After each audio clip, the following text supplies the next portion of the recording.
Okay.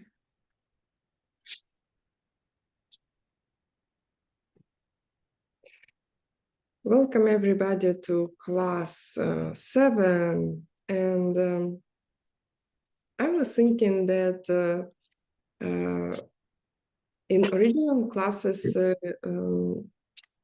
were not speaking, McMichael was not speaking about the main text. I mean, he was not really reciting any verses, and they are extraordinary. And some of the biggest insights about this class I got from actually reading footnotes. You will see there are many footnotes, and I was reading them as a separate text. And I always like to see where in these courses McMichael put spoilers, for the future courses and higher practices, and you cannot imagine how many they are in this course 1.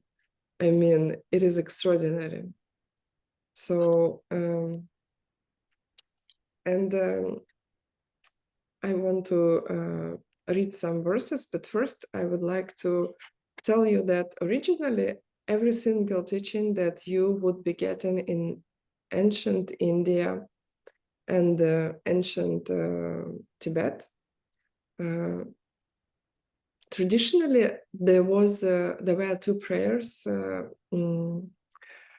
I told already 2 classes ago that because these mental seeds that I use up right now because I'm present and listening to these teachings, they are so expensive that there should be something, a tool to reinvest these seeds because they're so expensive. And I don't want to, stop being interested in these teachings in 1 or 2 weeks. So there are 2 things that you can, 3 things you can do about it. First is to decide that you will put into practice every single thing you hear during these teachings right away in your life.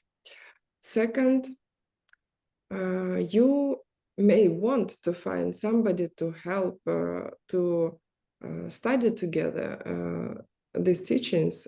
And third is something really smart, like,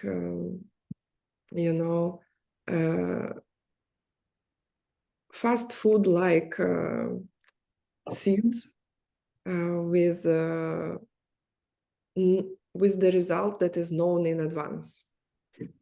So you can do a like prayer, and because of your very high motivation, and because you promise that you will basically practice it and bring something good to other living beings, you do not lose your very expensive seeds that are, I don't know, like you're now like a millionaire coming to Las Vegas and go into slot machines, and the millions are becoming hundreds of thousands, then tens of thousands, like very very fast. So there is a prayer, and it is very beautiful. You can do it as a blessing in Tibetan. I was doing it for many, many years in Tibetan, not really knowing what I was doing, that I planted so many seeds that somebody taught me the translation, more or less, what is the meaning. And then I met McMichael, and it was just there that the prayer was translated. So let's, and it sets up your basically motivation, and this is how not only you will not lose your seeds, but you will create even better seeds by listening to these classes. Okay, so the prayer. Here is the great earth. So you are offering something to this to these teachings, to this lineage of teachings, basically to everybody, because they are coming from your seeds. So you can do something for them. And these higher beings, extraordinary beings, enlightened beings who passed these teachings to us, they became, only even by this fact, very high karmic objects for us, and anything we offer to them becomes really fat and powerful mental seed. So this is what we say. Here is the great earth, filled with the smell of incense. You can just repeat after me. Here is the great earth, filled with the smell of incense, covered with a blanket of flowers. The great mountain, the 4 continents, wearing a jewel of the sun and moon. In my mind, I make them the paradise of a Buddha, and I offer it all to you. By this deed, may every living being experience the pure world. Idam Guru Ratna Mandalam Kam Niryatayami. And this is Sanskrit. So basically, the meaning of this prayer is, I say that, thank you for the teaching. I will lose it. I will use it, not lose it. And I will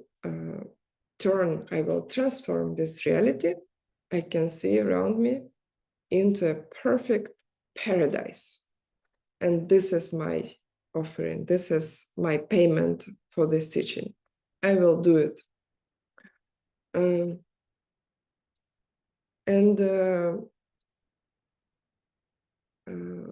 Where we are by this moment in this text. So зараз, в цей момент, в цьому тексті. I can hear Ukrainian translator.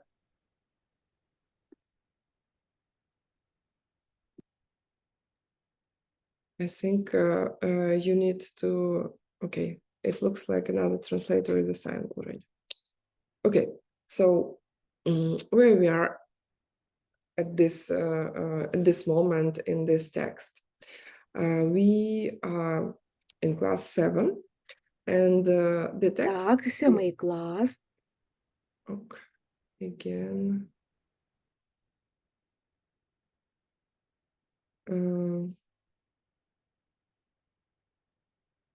There are 2 Ukrainian interpreters. And I don't know why, sorry. Inna Vasilkovskaya, it looks like you're a second Ukrainian interpreter. There is already another person. Sorry for this technical moment. I just tried to get it resolved. Alessia is assigned as another interpreter.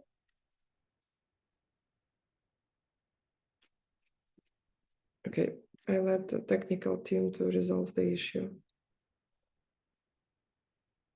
Sometimes it happens even during mixed nuts classes, suddenly together with McMichael, we start to hear Vietnamese or Chinese interpreter.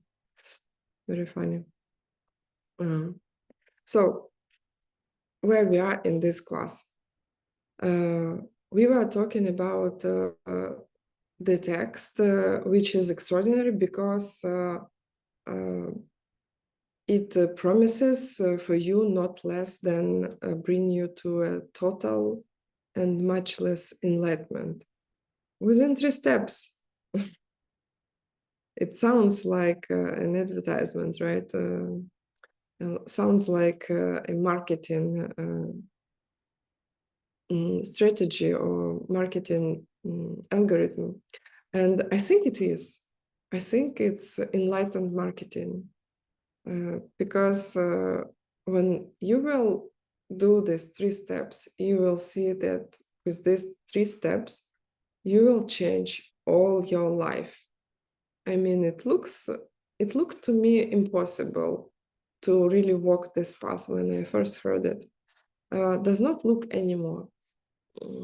There is a very understandable path, 3 steps.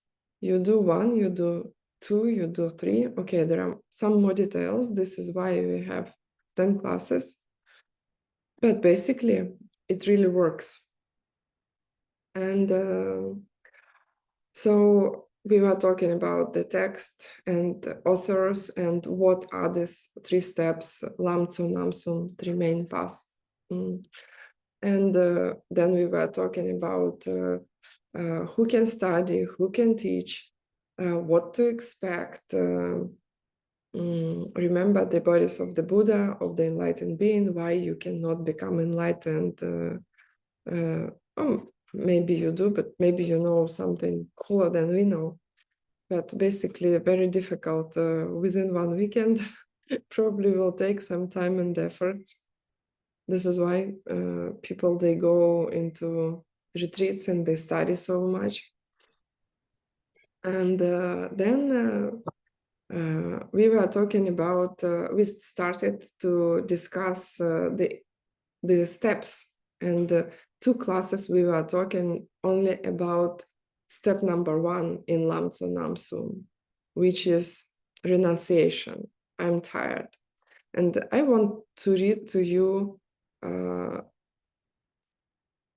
about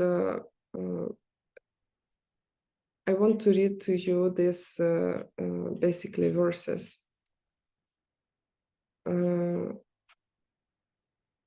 Okay, about renunciation.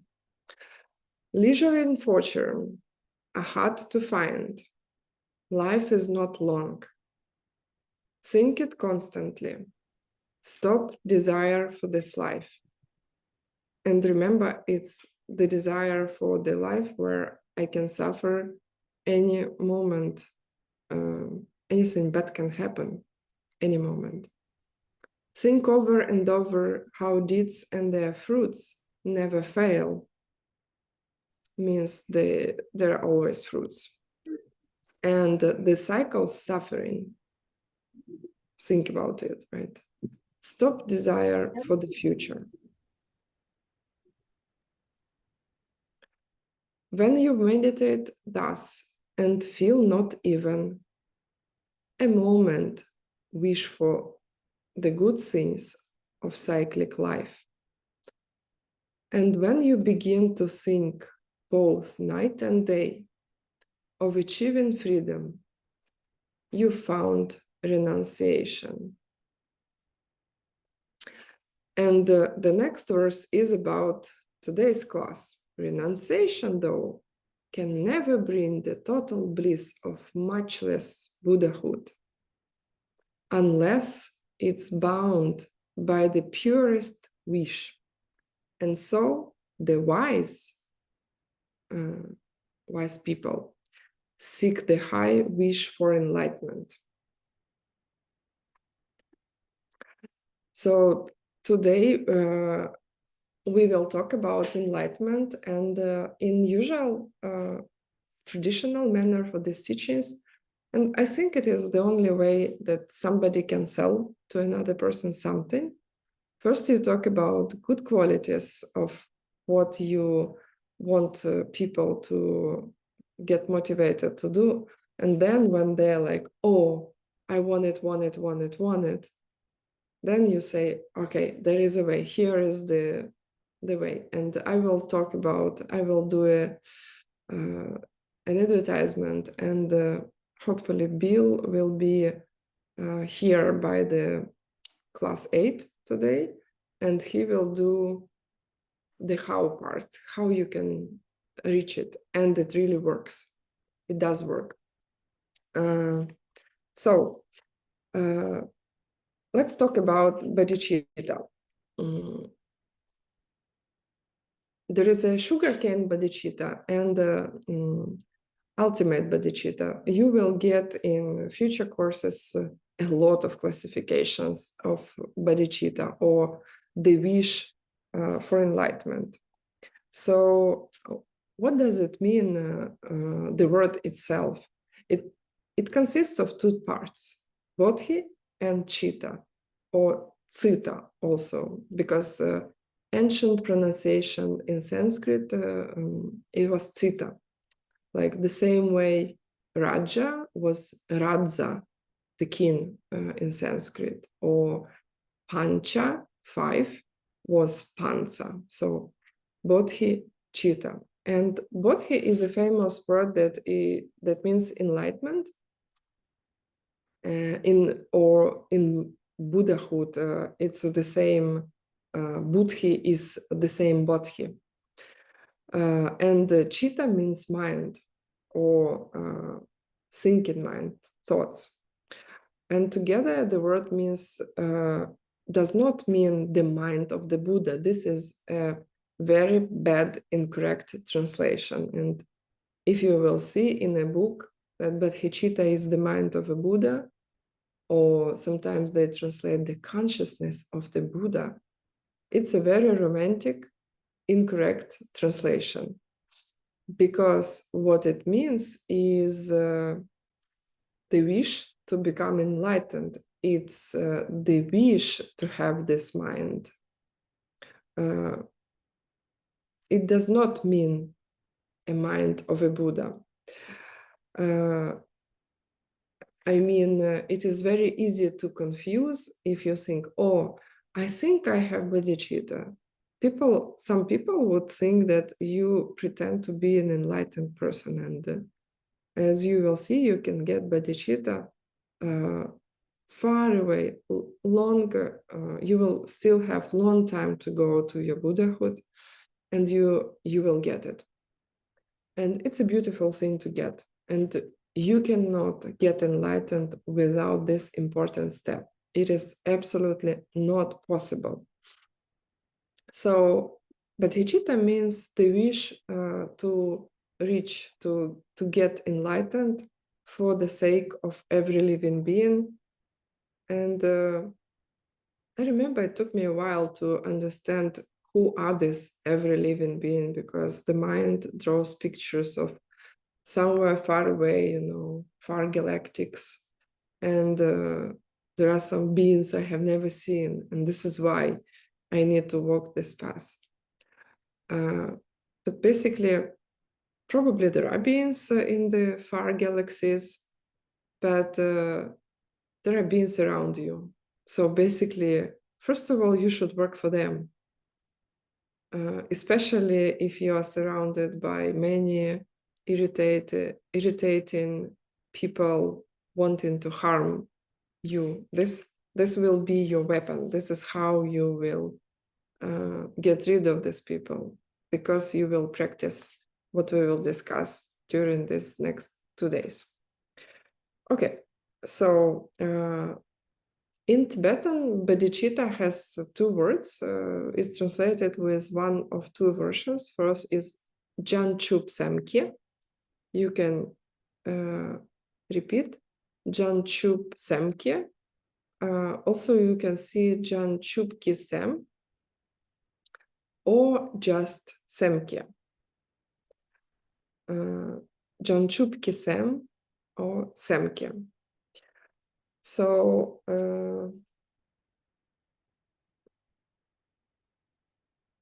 let me see if I didn't miss anything from the beginning. The issue is Buddhas are not omnipotent. They are omniscient, but they are not omnipotent. And, you know, if someone is omnipotent, it automatically means they are not compassionate. Did you ever think about it?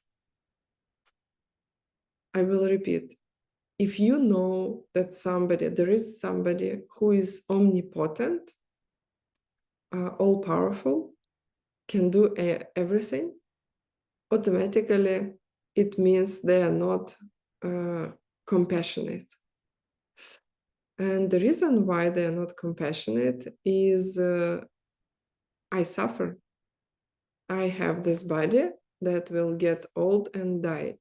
If there would be one person who would be omnipotent, it would automatically mean that they are not compassionate. Because they can do everything. They could help me, and they didn't. I'm not talking about like wars and hunger, etc., famine, etc. So because I suffer, I can get to the first step, renunciation. And it means that I have seen my suffering, which is a big, huge jump, because it takes spiritual intelligence to understand that it is really true. Everything you do here leads to suffering. Because either you are in pain or you enjoy and it will come to the end. Only two versions of the reality I'm living in right now. So bodhicitta basically is a renunciation for everybody. And it is possible only when I understand that I suffer. So if you don't know what to develop, like which views in the teachings, you first start to see if you really suffer, why it is true that everything I do is suffering. It is not depressing. It is just to understand the reality. Remember, if my boyfriend doesn't love me, it is better to know that he doesn't. Then I can, switch to something better in my life and stop wasting time on him. The same with this reality. It's a boyfriend who does not, or girlfriend who does not love you. Now, it can change in the future. But as of today, it is good to know this reality. And so once I understand that there is nothing to hope for in this reality, at the very least, as of today, if I will not do anything, honestly, I can relax. I can stop having any fears because I'm guaranteed that everything bad will happen. And we have these wake-up calls, right, in our life. Somebody we love dies. The war started in Ukraine, then in Israel. You may get sick. You may run out of money. There will be definitely wake-up calls. In ancient India and Tibet, they would say that if nothing bad happens with you and you die, then your life is really not successful. Then it's the worst scenario for your life, because it's like you are under this sweet dream, and at the end of the dream you die. And you didn't do anything with this precious life. So bodhicitta is a renunciation for everyone. you realize that not only this is your own situation, but everybody else around you looks like these guys have the same problem. And it is a very powerful exercise, because starting this day, everybody, even who will irritate you and who will try to hurt you, you will not be able to be as angry as before. If you will remember that this guy will also get old and die.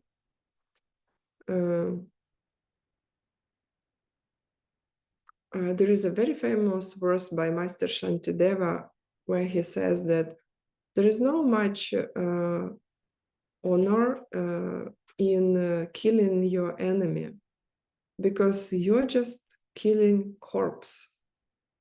He will die himself in 20, 30, 40 years. Try to do something with your mind. This is much more subtle. And once you realize, like, if you don't do anything, you're dead already, basically. If you just continue living the life you're living now, you can relax, you're dead already. Everything bad happened. And everybody else has the same issue. I don't know if you live through situations like when many people, they suddenly realize that everybody can die like any moment. McMichael had a story with the plane. By the way, he was flying to Chicago, out of all places, where the crew members, they were not sure that the plane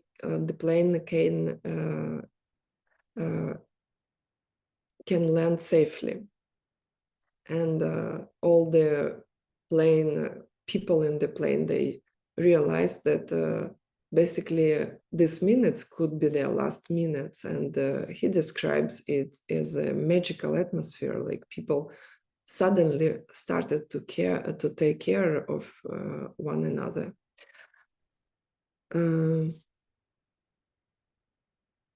If you were under missiles attacks, I know that in Ukraine there is a special code word, code phrase, like people would text each other after the attack, and there would be only one phrase: "How are you?" And it's a phrase like big capital letters: "How are you? Are you alive?" I started to call my parents every day when the war started, because I didn't know if they are still alive or not. And it is true. The war is coming from my seeds. Every suffering is coming from my seeds. It will take some time to fix it, but don't get discouraged. It is fixable. Even it looks like it is very difficult to do as of today. And you know how it will happen? Just suddenly. Your seeds will wear out. If you will develop these three principal paths in yourself. If not, there will be a downward cycle, and the reality will get worse, worse and worse and worse. So, how you can be ever angry at other people if you know that we are all in the plane, and the plane is going down already, and it will crash at some point. Everybody, all irritating people, everybody you do not like, everybody you love, you yourself. And this beautiful sense of kind of equanimity, right, is important step on this path. Okay, then when do you become a bodhisattva, right? So there is a famous word, bodhisattva, which is translated as a warrior, as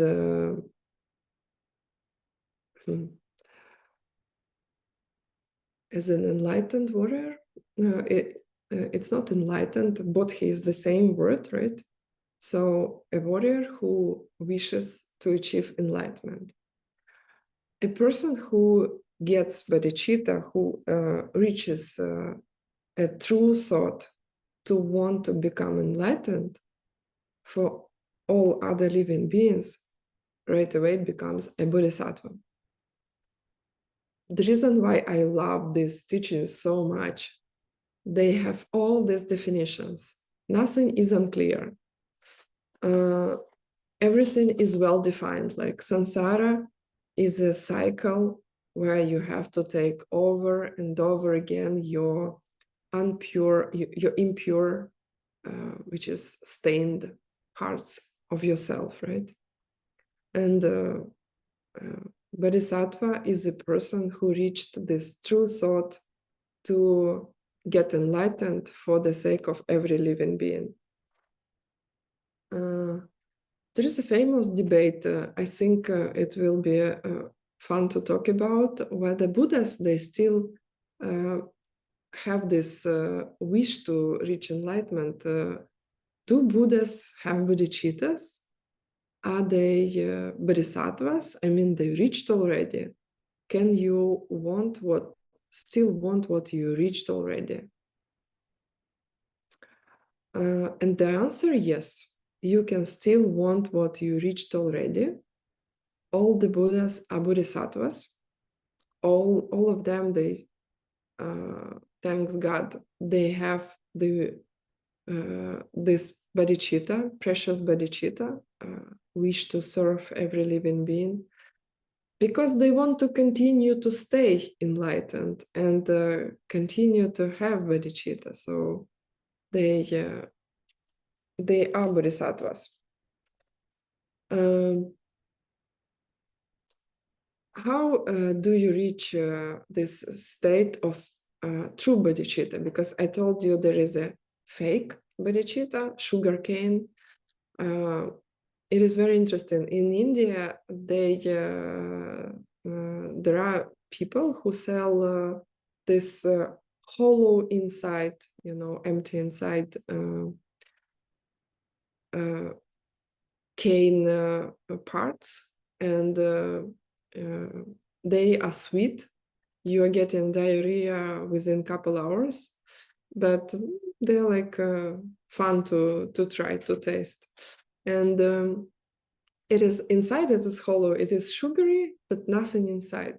This is why the fake bodhicitta, or you can say a bodhicitta of a beginner, newcomer bodhicitta, like of a new person who just heard about these teachings and was thinking, oh, actually, it would be really cool to get enlightened and help every living being. So the moment you had this thought, you get this sugarcane bodhicitta. And we make a lot of jokes about it, but actually it's a very big deal.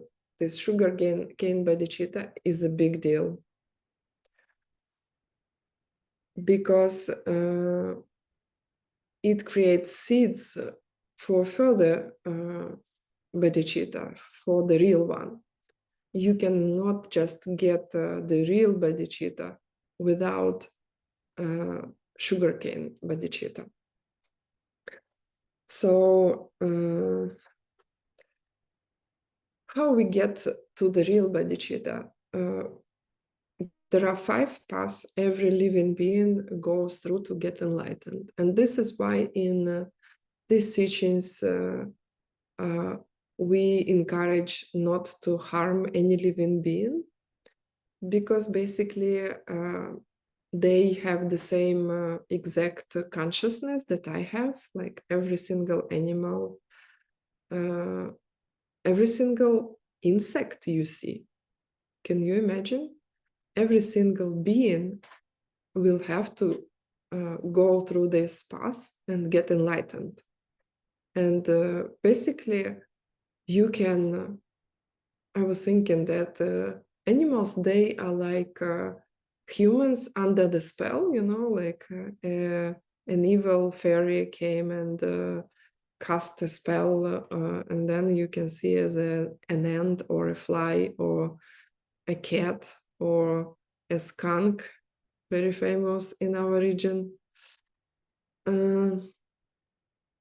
So we all have to go to walk this 5 paths, and it starts with the path of accumulation. And the path of accumulation starts with renunciation. We talked about it. So something bad happens usually. Usually this is the case. And you think, oh boy, this reality does not make sense at all. Everybody will die. I will die. Anything I do does not look like it brings the real result. Everything looks broken in this reality. So, and you start the path of accumulation, and then basically you decide you will not harm other people, and you accumulate a lot of what? We had already this word, sunam, right? Virtue, goodness, good deeds. And good deeds, they build your positive assets of this positive mental seeds assets, and then you reach the second path. And the second path is called path of preparation. You're getting ready to something. How it starts, somebody tells you that everything comes from your actions, thoughts, and words. Somebody teaches you the famous thing in this galaxy, which we will do another time, the pen. And the pen means that if two different beings can see this thing as something different, then it cannot come from itself. If I see it as a pen and a dog sees as something else, like what? Will the dog write? This is what they will do. This is what they will do, right? So basically, it cannot come from itself. It should come from me and from the dog. And this is the starting point for the path of preparation, because you should understand something deep about the nature of this reality. Then you are already on the path of preparation. And it means you are now in the path of preparation. What are you getting ready for? You are getting ready to see the ultimate reality, direct perception of emptiness. I think I should describe the process. Hopefully, I will get to bodhisattva qualities today, benefits of being a bodhisattva today, but I feel that I really should describe the process. So basically, you realize that all the things around you are coming from you. Then you study, and at some point, because you meditate a lot, maybe 1 hour a day, not now, please don't do it now. It should be built up gradually. You have 18 ACI courses. You will have time. So because you are being so kind to other people around you, and you study seeds and emptiness, you get to the point when you can really slow down your consciousness, when you can really slow down your mind. And the seeds that are popping out from our mind 65 by second, you are able to see for the first time in your life a seed cracked open and the luminous image coming out of your mind and covers a thing that you are looking at.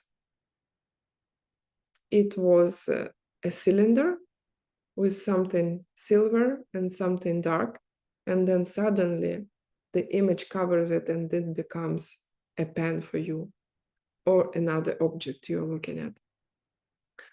And this is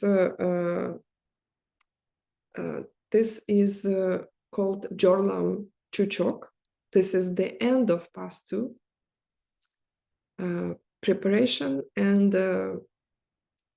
within couple hours, if you will sit in a meditation, and if you develop the skill, if you're capable of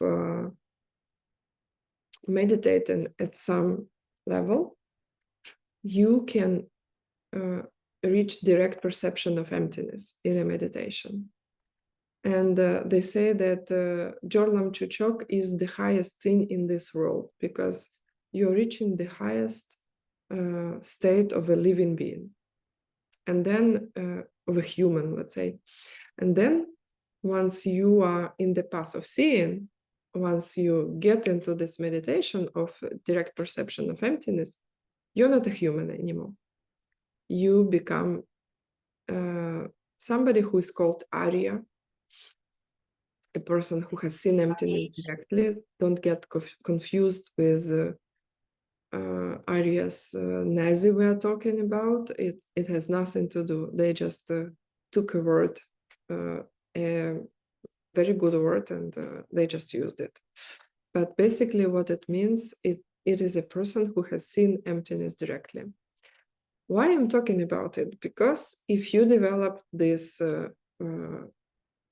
thing called bodhicitta before, a wish to reach enlightenment for the sake of every living being, then you are getting into a very fun experience after you have seen emptiness directly. Because when you perceive emptiness directly, there is no thinking mind, because all your mind is busy with emptiness.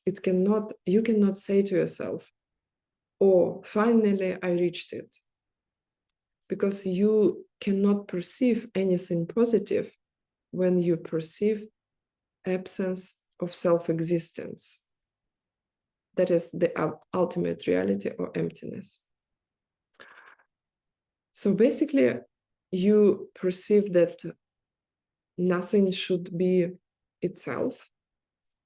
And also they say that this is the moment when, for the first time, you really meet the Buddha. Because when you go into this direct perception of emptiness, the ultimate reality that you see is actually a Buddha's Dharmakaya. Remember this part of a Buddha that is empty. That is the only common part between myself and the Buddha. So when you go out of this meditation, and then you can think, oh, I did it, then another process starts, and this is called bodhicitta. Like, this is the ultimate bodhicitta. First, you will see the face of your mom, and white light comes out of your chest, and you say, I will take care of you. I love you, I will take care of you. And then time speeds up, because you will be able to do it, to see every living being within more or less 5 minutes. Then they say you see your closer relatives. Then you see people that you know, your friends maybe, people you don't really know. Then people you're done with people, then animals, all the animals. And you feel this enormous love to every living being, every human. And you have a meeting with each individually, and you say, I will take care. I will take care. Don't worry. I'm on my way. I will take care of you. I will take care of you. I will take care of you. And this is how ultimate bodhicitta feels like. And if you like what I say right now, this is a very powerful seed that is in you.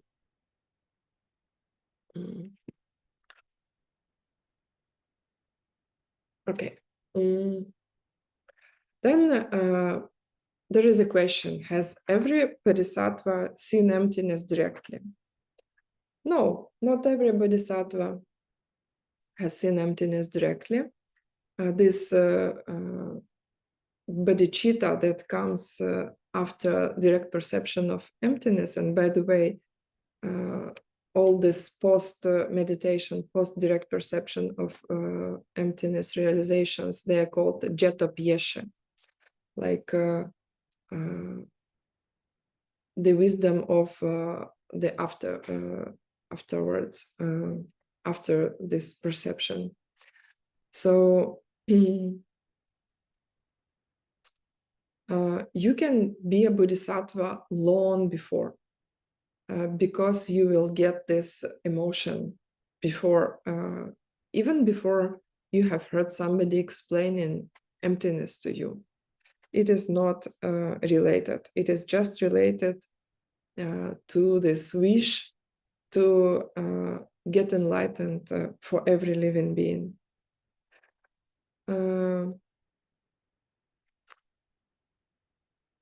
I think I should finish, just say 2 words about this 5 paths, because we stopped at the path 3.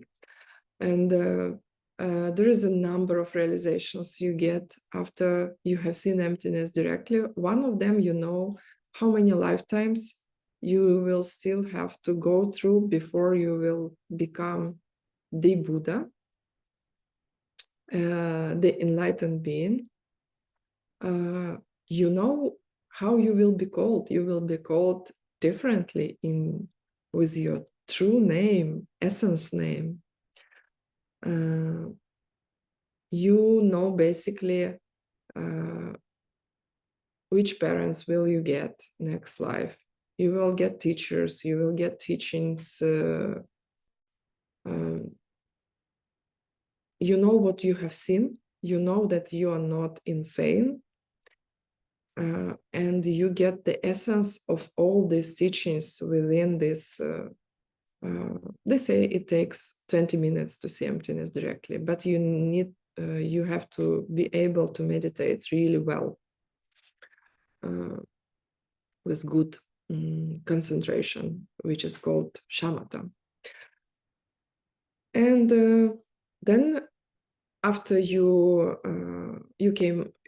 come out of this meditation, and after this jetopyeshe period, you basically, if you had this bodhicitta experience, then you get into first bodhisattva bhumi, first level of bodhisattva.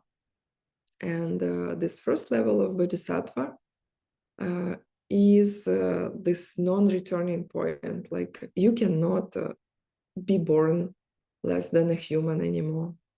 And you have some number of lifetimes to go. And you can even do it within one lifetime. And then you go through 10 different bhumis, 10 levels of bodhisattva. And this is so-called path of habituation. You have seen emptiness directly. You definitely know now the nature of reality. And you get yourself accustomed, habituate yourself to these ideas and going up this, walking up these bodhisattva levels. And yeah, after level 10, path number 5 is enlightenment. And this path is called no more learning. You have nothing to study anymore. You reached this body of light and omniscience.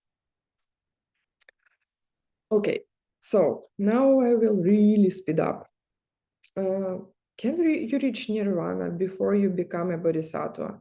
Meaning, become an arhat, stop permanently all your negative thoughts. Can you imagine you will reach to a point where you will be able to stop all your negative thoughts?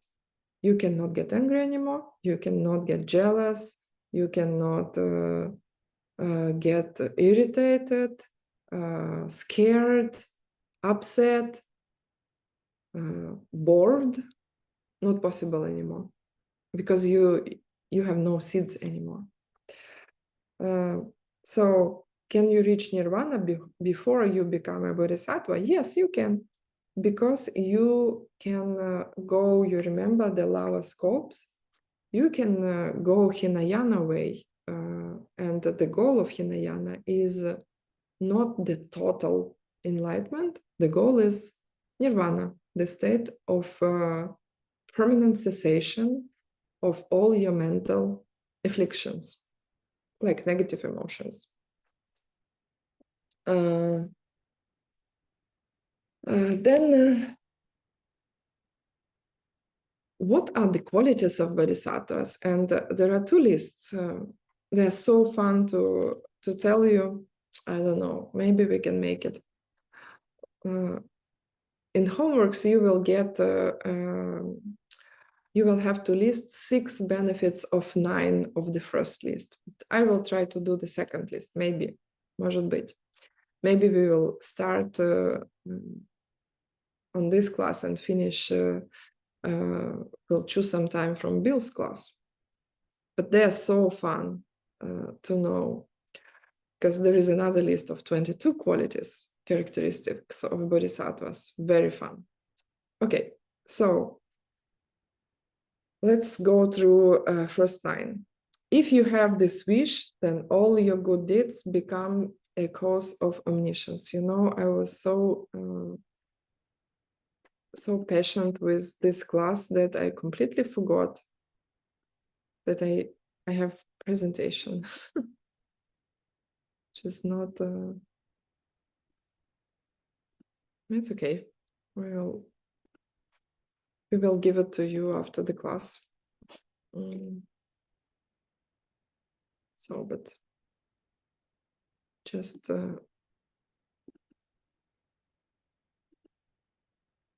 so here you go. You will get the slides. Don't worry about it. So this is about 2 parts of the word bodhicitta. What is wrong? Translation, mind of a Buddha is obviously wrong, and wish to reach enlightenment is the correct one. You become a bodhisattva when you have you reach the true thought to reach enlightenment for the sake of every living being. And you can become bodhisattva before you see emptiness directly. And nirvana is also not related to becoming a bodhisattva. You can walk Hinayana path before becoming a bodhisattva, and they say that it is not considered to be a good use of your time to become a lower arhat, because they say that every single lower arhat, a person who reached lower nirvana, is in total happiness, does not care about other people. Buddhas will come and wake them up, and they will force them to walk this bodhisattva path.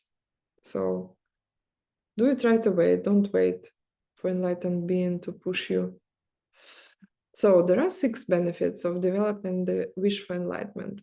First, and some of them are very funny. Let's discuss them. if you have this wish, then all your good deeds become a cause for omniscience. Remember in class 2, we had this question, question number 1, does it mean that every good thing I do will help me to reach nirvana and Buddhahood? And the answer was no. So if you have this wish to become, just a wish to become enlightened for every living being, just a wish, then everything you do becomes a cause for omniscience. Big deal, right? Anything, like I'm walking and I'm thinking, oh, let every step, every my step will be a cause for my enlightenment for every living being, and it becomes a cause. Second, you become a person worthy of the honor of all beings. That was very funny for me. I was thinking, what do you mean all beings? And specifically in the old text, they say of humans and gods. And then you think, what gods? And I think I should say it. Like many religions, they talk about different gods, and they do exist actually. Like Indians, they have the whole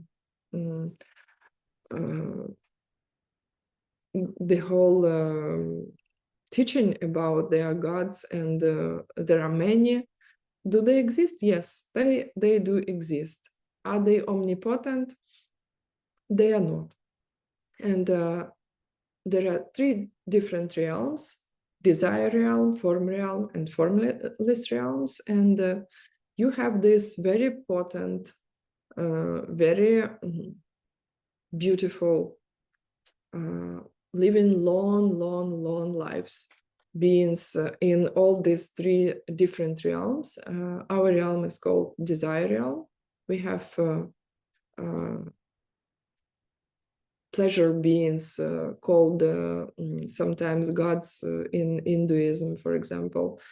In our realm, we cannot see them. They can see us, and they live long time. So then here they say, like, Hlak mi chak jar upa.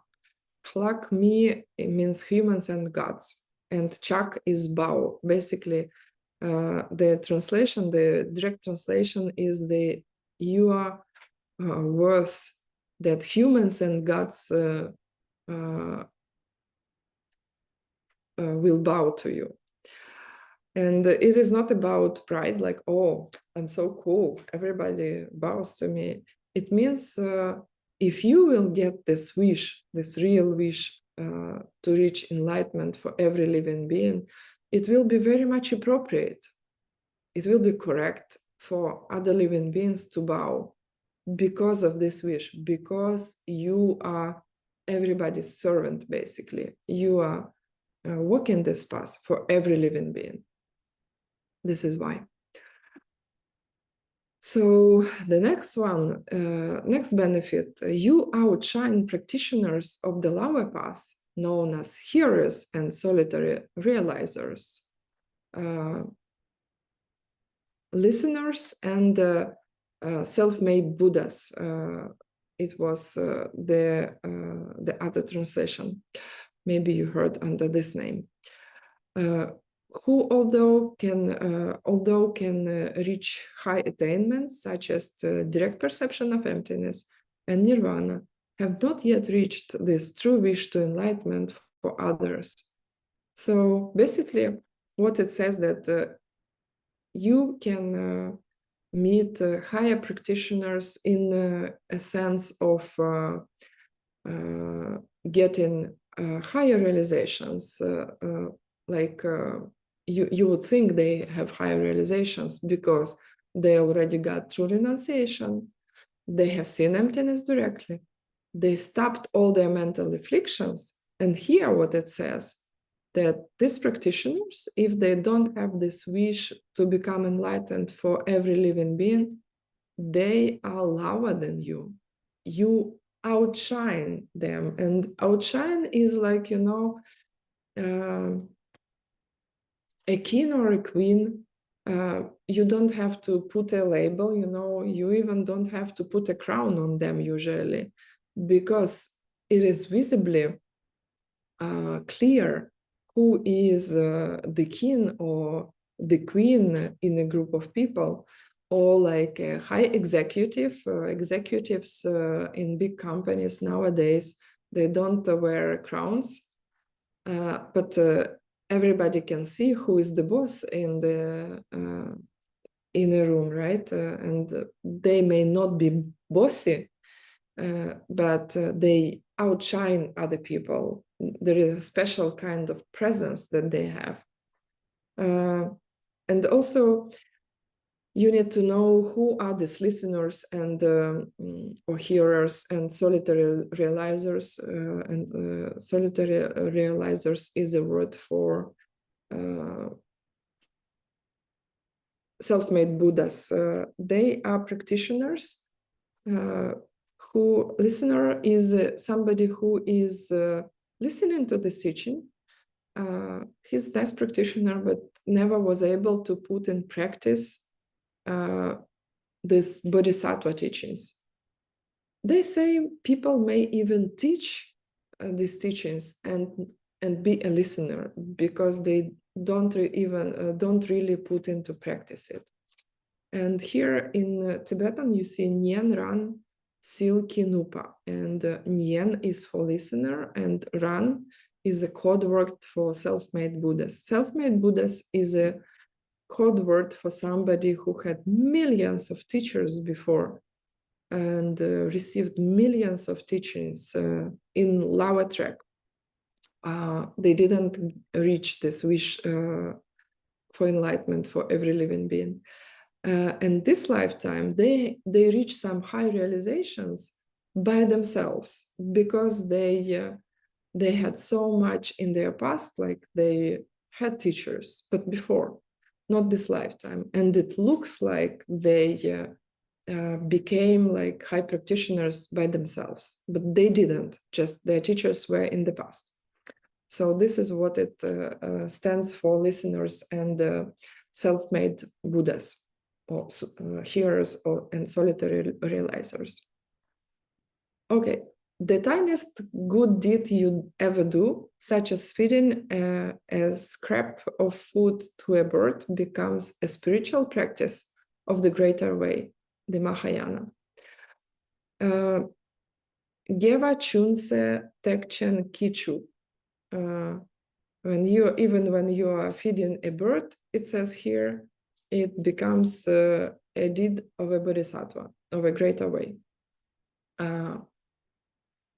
It means that all your actions become powerful, and basically you will see that some qualities here, they have more or less same meaning, but they are stated in a different way. They have a little bit different taste.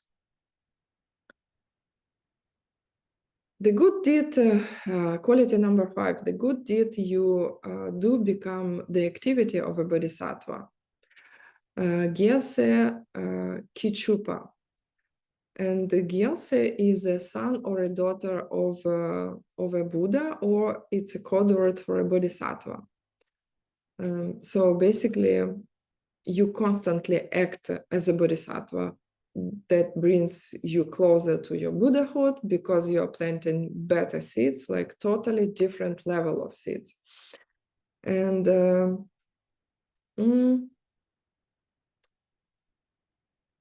I think also we need to talk about it. Do bodhisattvas advertise themselves? They don't. So we need to think about it, like any person that is around us can be a bodhisattva, and we may not know about it. And in ACI groups, it is easier, because you know that people are striving to be bodhisattvas, so we tend to be very careful with each other. in our groups, but remember that they don't advertise themselves.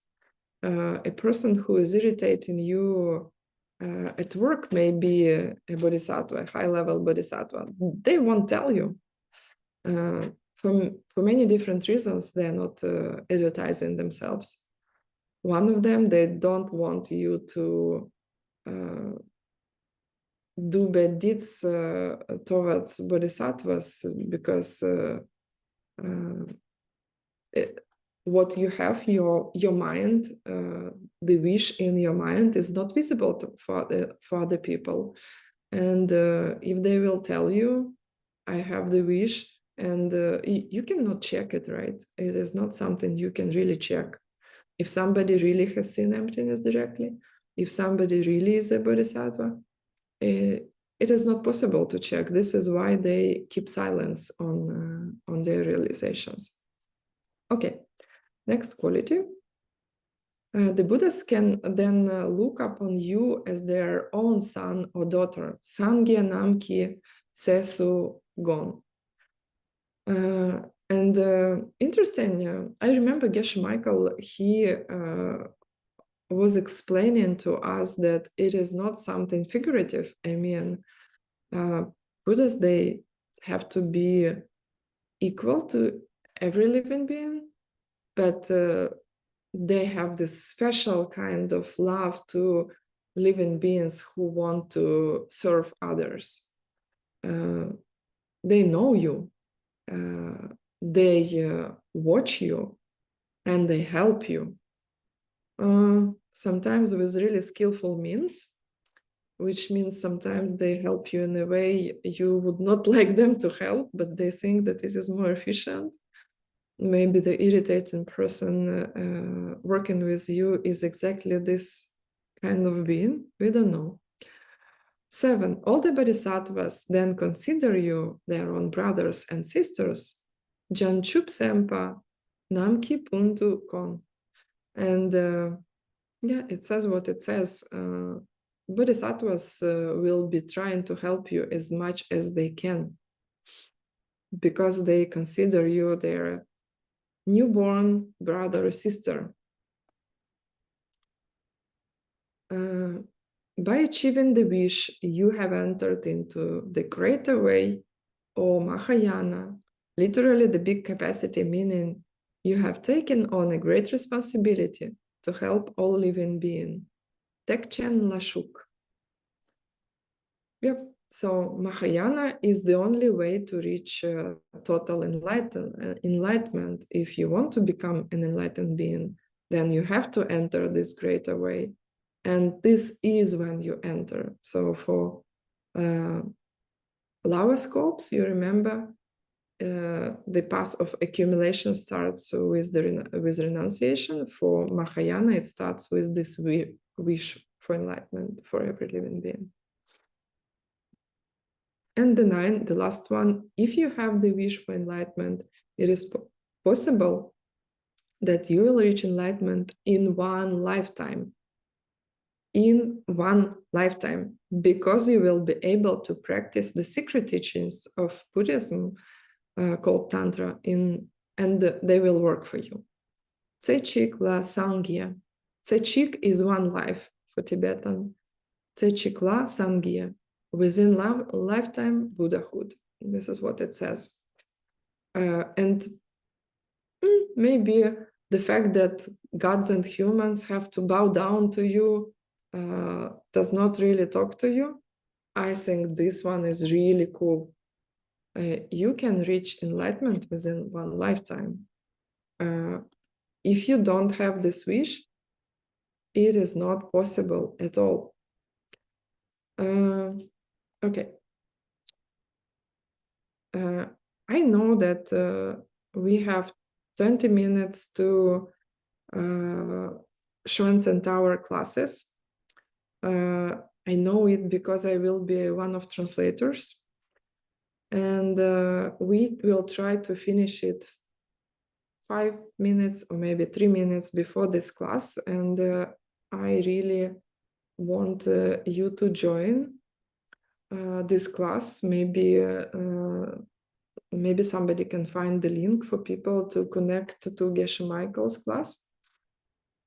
I want to thank everybody who is helping these classes, volunteering. We need more translators. So if you want to volunteer or you want to help translating materials for these courses, we have many languages, 11 or so. Today we have one more language. There is a volunteer who wants to translate into Lithuanian. Thank you very much. We really appreciate it. And yeah, you're welcome to join our volunteers team. And also, I had questions and somebody was asking me in my in a personal message, how can we donate? So sorry, it was our mistake, because obviously headquarter always needs money to run these programs. So if you want to donate to us, please donate to headquarter. And you can see the links in the chat. Okay, 10 or 13 minutes. I think I can make it. There is another list, very cool. I will try to make it. If I want, then we will chew up on Bill's class a little bit. There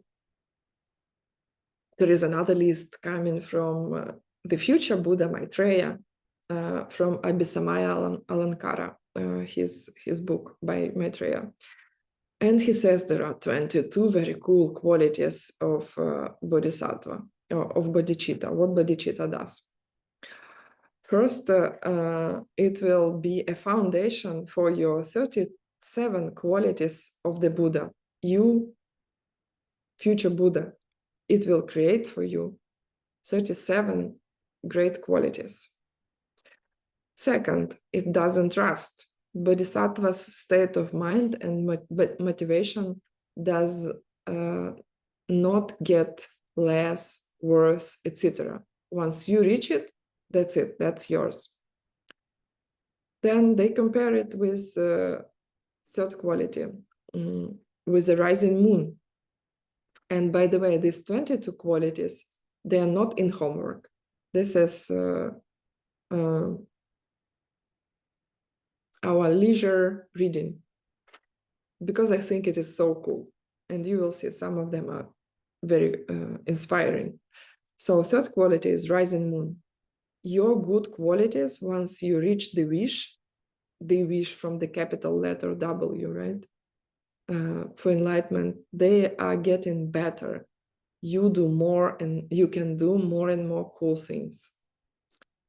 Quality 4.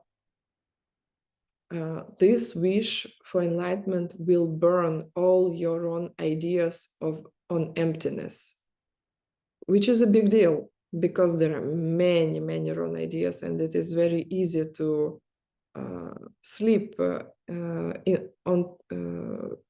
into these wrong ideas. Then next 6 qualities are related to perfections of a bodhisattva. You become a gold mine. Your capacity to share what you've got and to be generous increases dramatically. You keep giving more and more, and you plant great seeds. Then your ethical way of life becomes really strong, gets strong, and they compare you to a source of jewels for other people. You know, other people, they will see you, they will feel your, you will smell like ethics to them, like pure, like a pure being. Next, you will be able to never get angry. You will be able to be really patient. It was 7. Number 8. You will be able to really have fun. You will be able to work a lot, and be always very joyful. And things happen. You can be sick tomorrow. And I have seen McMichael. He was teaching this exact class. I think he was having his gallbladder surgery after these classes when he was teaching in 2019. And he did not stop making jokes about his gallbladder after he was through the surgery. People will love you because of your joyful attitude, because it is visible that these people, they have fun everywhere, whatever they do. 8, unshakable. You will be able to get a really good focus in your meditation. 9, you will go deep into understanding of no self-nature, meaning that things have no nature to be what they are. They can be anything because it depends on your seeds, right? And you will be able to practice it in the meditation. Then, very interesting, they say you will be like a medicinal plant with 2 qualities, because you will understand 2 kinds of emptiness. Medicinal plant probably for yourself and other living beings. And it means that you will understand emptiness of yourself and things, of people and things. 11, you will be a friend to other people. But what it means here, it is very cool, because it means here that you will get a quality to be to use unexpected, skillful means to help other people. And there is a very famous expression in our lineage, in these teachings, called tough love.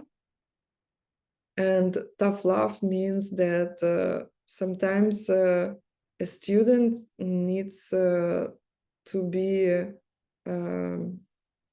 treated in a certain way because they are proud of something, like McMichael says that Khenrin Rinpoche was very tough with him because he was so brilliant, and he didn't want him to be proud, to lose everything. You cannot lose everything because you were so stupid with your pride, right? So quality number 12, you will become a wish-fulfilling jewel, because you will want to protect other people, and you will pray to protect them. You will have this vision of your future. A wish-fulfilling jewel is like a magic wand for ancient India, meaning people will be able to make their dreams come true with your help. Okay, let's now switch to Schwann Centaur class. We have 10 minutes to go, and we have 10 more qualities that I think are very cool. And I will finish them in the beginning of Bill's class. And they are not mandatory to learn. They're just very cool. Thank you very much. See you soon.